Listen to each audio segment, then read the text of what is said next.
Well, Bridge Beats, the free summer concert series, is back for a fourth season. Again, along the river at the base of the Bob Kerrey Pedestrian Bridge. But to kick things off, the city is doing something new, and we are both so pumped about this. Yeah, Emily Burgess is with the Omaha Parks and Rec 3D chalk artist Jennifer Chaparro, and from Lincoln Financial Group, Susan Henry. Thanks for stopping by. Hi, Susan. Hi, Emily. Hi, you. It's really great to meet you. Your work online is amazing. I can't wait to show some of these pieces. It's incredible. But Bridge Beats, I wrote an article for Metro Quarterly that talked about all these summer concerts. When I was a little kid, my dad, he's a musician, would play these concerts in the parks. This is kind of the new spin on all these concerts in the parks. Bridge Beats, explain what the concept is with these series. It's to activate the riverfront with free live music and provide family fun to residents. That's like the one sentence sum it up. You said that a lot over the last few years.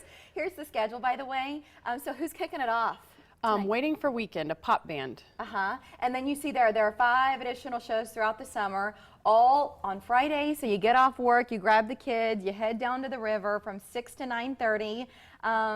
And a new attraction this year. Emily, when you and I were first visiting about the season, this is one of the things you were really anxious to share. Why did you want to bring her in and add this layer to the series? I think it'll just activate it a little further and just add that fun art element. So she'll be doing the 3D chalk art, and then we have local artists that'll be doing interactive pieces throughout the plaza, so people will be able to actually color them in and take part in the artwork. Show some of these pictures. I've been dying to show some of these pictures, Jennifer. Some of your work from, I don't know if these pieces are all from across the country or if it's just in Florida from where you're at. Right, because that's where do you typically, I mean, do you call it a performance? Because you do draw a crowd. I don't know how you see it. It is considered more of a performance art because it is usually during a long time span, in 2 days, 3 days, sometimes during an event.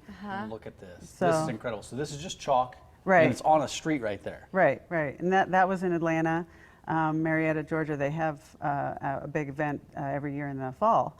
So now you're standing on top of it. You're standing on the wings. Right. You're not. You didn't chalk yourself in there. No, no. But I've had many people ask me that sometimes when they see them, because there's a person in there and they're like, well, what's real and what's not real? Because that's one of the things that I try to do is make you could sit right. You could just essentially you're sitting on the concrete, right? But it looks like you're fireside with your best friend on a hot summer night. Right, and that's in Clearwater Beach. That's an event that they have every year, which is a great event too. And so getting people interacting with the art is really a lot of fun, and that's what we try to do. That's cool. It depends on the angle you're at, though, too. You have to look at it from a certain angle. There's one specific sweet spot to see the artwork, and so we put feet down on this thing, and we have a lens to show people where to look at it and where to take the picture. It actually looks better when you take a picture than when you look at it with your naked eye. Really? Yeah, yeah. What's the process like? How do you decide? I mean, once you land on a theme, or you're inspired by that city and you say, okay, I'm going to create this, but then what? What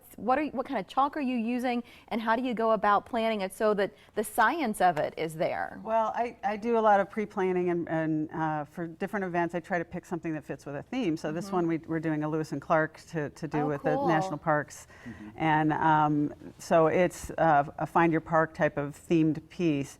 And I come up with the art, and then I work with it on the computer to kind of skew it and grid it out.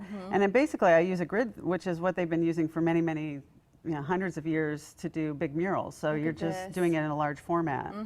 So the piece of work that you're doing today, did you start it already?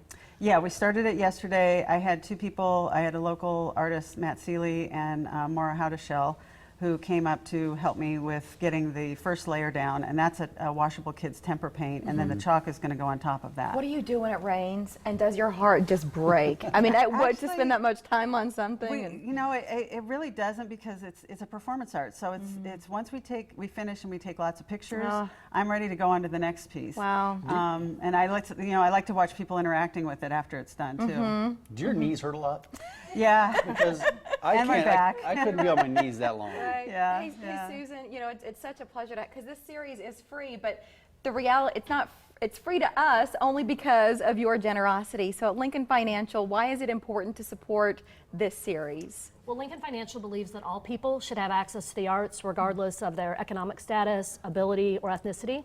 So in communities where we operate and do business, we believe that we should provide that access. It's just important for the community.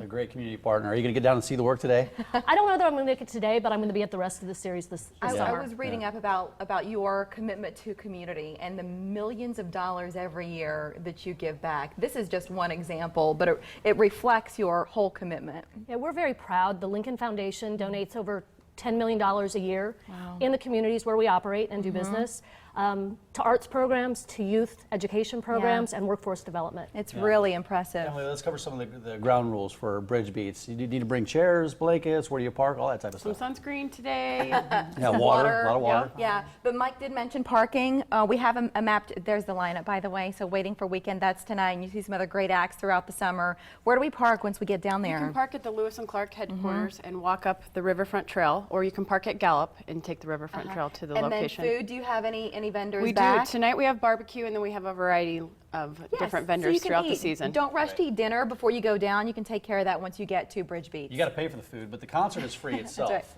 Every other weekend, all summer long. Thanks for coming in. Great. Really nice to meet you, Fantastic Jennifer. work, Thank right you. there. And Susan, great to have you. Thank you. Emily, we'll see you again soon. Sounds good. That's right. Guest of the Morning.